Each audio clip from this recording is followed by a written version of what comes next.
Саламатсыздарбы, урматтуу депутаттар, урматтуу чакырылган меймандар, маалымат каражаттарынын өкүлдөрү. Мен бир атайын бир билдирүү жасап коеюн деп чечтим.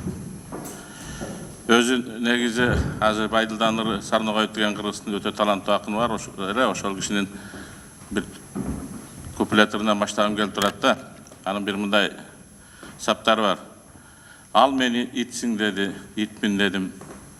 Жон гана мен ичимен күлүп туруп, не кылам, ажылдашып, кажылдашып, мен анын ит экенин билип туруп деген 4 жабы бар да.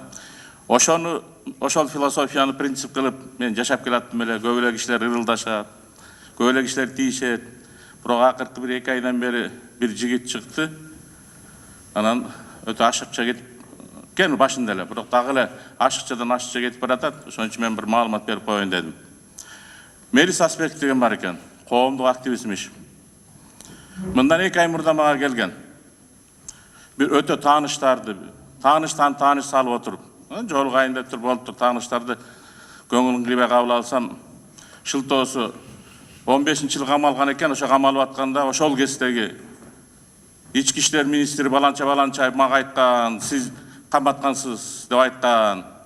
Анан мына мен түрмөдө отуруп чыктым, чыгып атканда мына чыгып азыр жүрөм, бирок жакында атайын кызматтын баланча деген кызматкери мага кайрылып, учур деген гезит аркылуу Турсунбековду соккон бир материал чыгарып атасыз. Ошондон ары таратып бер деп суранды. Анан элден уксам, сиз жакшы киши экенсиз. Ошон үчүн мен сизге келдим. Анткени себеби депутат болоюн деген оюм бар эле. Депутат болуш үчүн соттуулукту алдырып салыш керек экен. Соттуулукту алдырып салыш үчүн сотторго акча бериш керек экен. Ошол акчаны сиз берип коюңуз деп. Анан эми мага андай акча сурап ар түрдүү жолдор менен келген адамдар өтө эле көп. Албетте мен берген жокмун.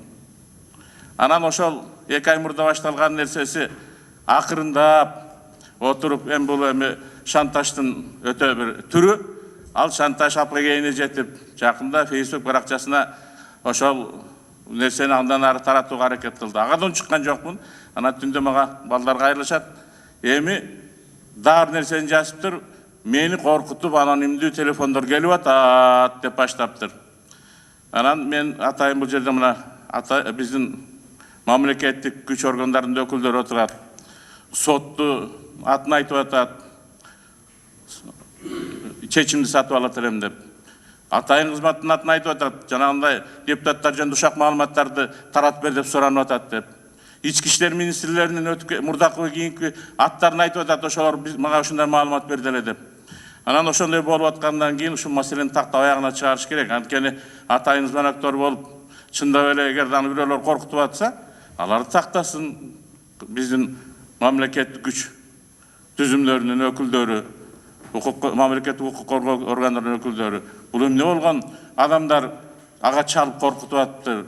Анан жанагындай акча чыгаруу жолдору, ал айтып аткан нерселер канчалык деңгээлде чын экен, чындап эле мен бир кезде заказ берип аны каматыптырмынбы деген маселелердин баарын тактап, ушул жерге элге да ачык кылып койсо, анан шантажына жооп берип койсо жакшы болот эле. Анткени менин колумда керек болсо канча акча сураган, кандай негизде сураган бар, далилдер бар.